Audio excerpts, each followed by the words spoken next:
How to uninstall Avast Antivirus from Windows 10.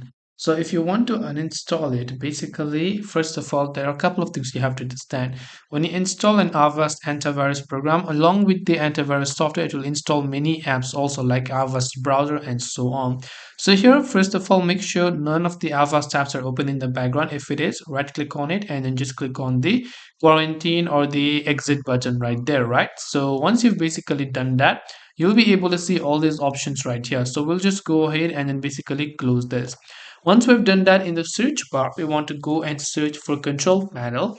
Once you search for control panel, here under programs, you'll find uninstall a program. So click on it.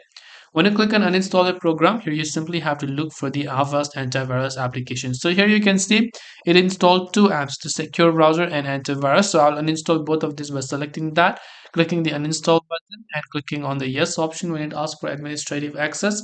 And once done, it will guide you through the steps on how you can uninstall it. Just go ahead and then repeat the process also for this another application, which is the secure browser as well. It will take some time, and make sure to restart your computer once you do so.